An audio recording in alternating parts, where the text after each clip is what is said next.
और गृह मंत्री सामने आकर देश को जवाब देंगे। पहला, असम और मिजोरम के बॉर्डर पर बार बार हो रही पुलिस फायरिंग, हिंसा, संघर्ष, मौतें, चोटें उन दोनों प्रांतों में हो रही है जहां दोनों एनडीए बीजेपी की सरकार है।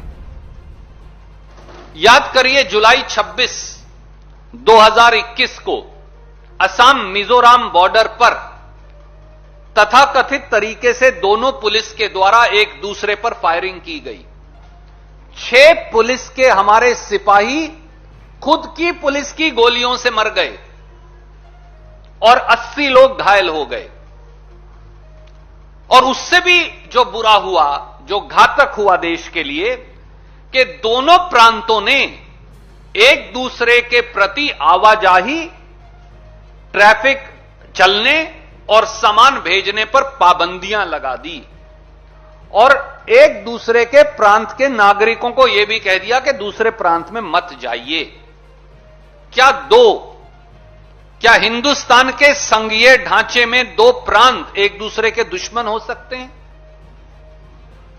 और कल अगस्त 17, 2021 को फिर तथाकथित तौर से असम मिजोरम बॉर्डर पर उग्रवादियों द्वारा नहीं, पुलिस द्वारा फायरिंग की गई और यह भी कहा जा रहा है कि 1 से 3 नागरिकों को गोलियां लगी। एक बार फिर असम और मिजोरम हिंदुस्तान के 2 प्रांतों के बॉर्डर पर भारी टेंशन है। दोनों प्रांत एक दूसरे से ऐसा व्यवहार कर रहे हैं जैसे 2 दुश्मन देश करते हैं। पर साथियों, देश के प्रधानमंत्री नरेंद्र मोदी जी क्या कर रहे हैं? देश के गृह मंत्री अमित शाह जी क्या कर रहे हैं? जब 2 प्रांत एक दूसरे के दुश्मन और खून के प्यासे बने बैठे हैं।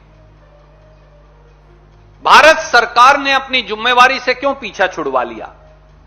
क्या आंतरिक सुरक्षा अमित शाह जी की जिम्मेवारी है या कोई और आकर आंतरिक सुरक्षा की जिम्मेवारी लेगा और जवाबदेही देगा? दूसरा सवाल, दूसरा पहलू, एक और उत्तर पूर्व के प्रांत जो मेघालय में जो हुआ और जो हो रहा है वो इससे भी ज्यादा खतरनाक है। और मेघालय में भी north eastern democratic alliance NDA BJP का हिस्सा है।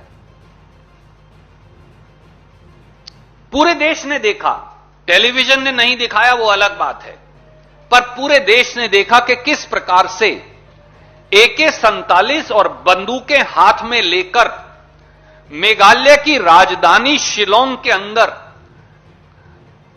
तालिबान जैसे काले झंडे लेकर, मुंह पर काले कपड़े पहनकर उग्रवादी बंदूकें दिखाते हुए शिलोंग राजधानी के एक कोने से दूसरे कोने तक गए, पर किसी ने उन्हें रोका नहीं।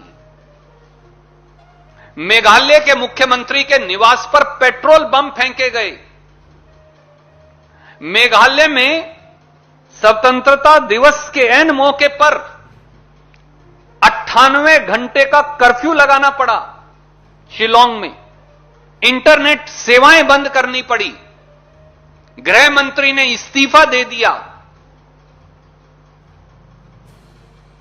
और इसके बावजूद भी मोदी सरकार चुप है।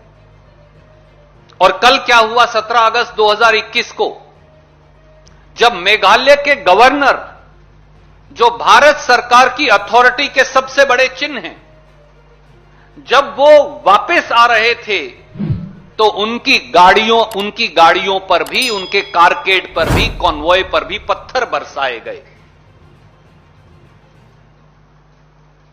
पर मोदी सरकार कहां है?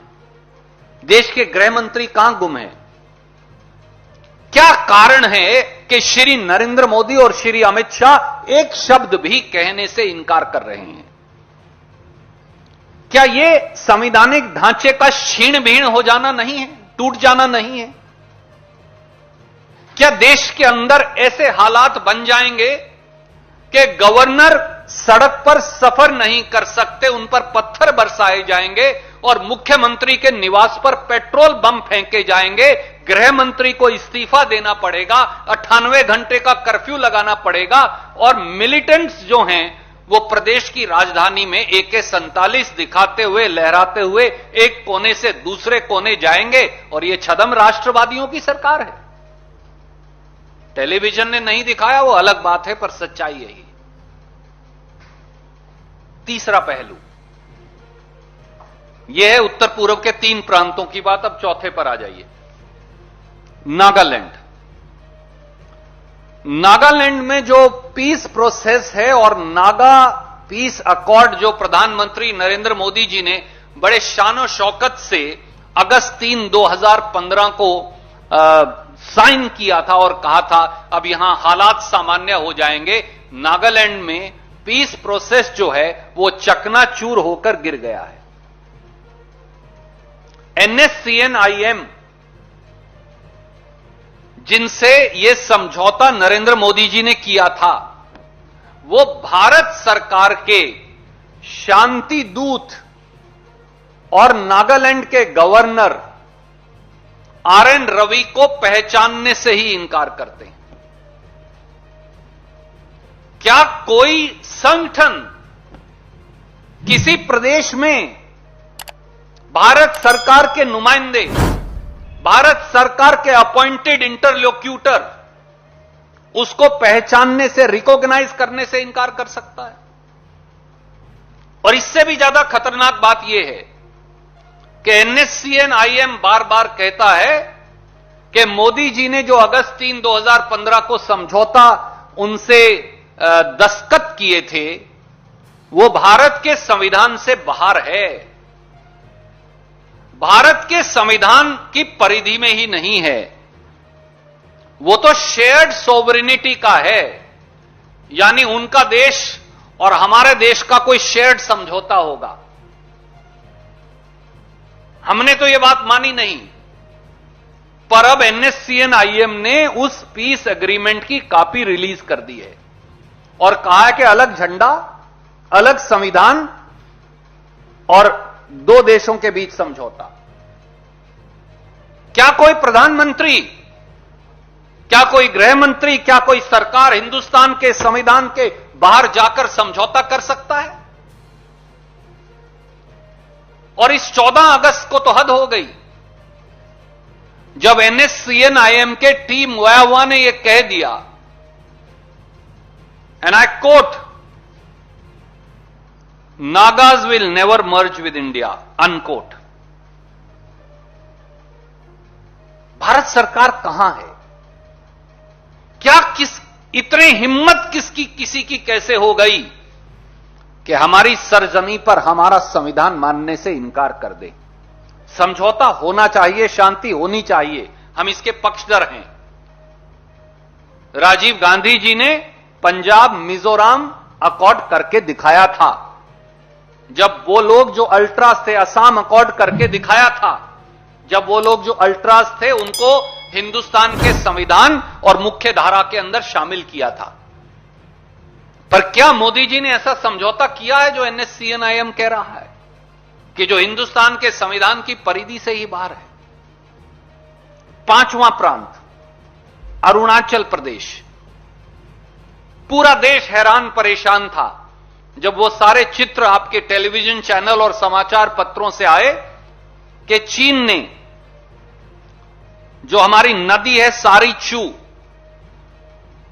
जो अपर सुबनसिरी जिले में है अरुणाचल प्रदेश के, वहां 4.5 किलोमीटर में एक गांव बसा लिया है।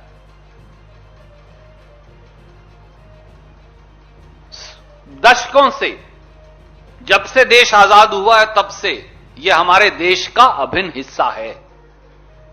और जब ये सारे टेलीविजन चैनल्स पर, अखबारों पर ये फोटो सामने आई तो चीन ने यहां तक कह डाला कि वो अरुणाचल प्रदेश पर हमारे अधिकार को ही नहीं मानते। पर मोदी जी चुप क्यों हैं? देश के प्रधानमंत्री चुप क्यों हैं? छदम राष्ट्रवादी चुप क्यों हैं? देश के गृह मंत्री चुप क्यों हैं? क्या हमारी संप्रभुता से, क्या हमारी टेरिटोरियल इंटीग्रिटी से इस प्रकार का खिलवाड़ और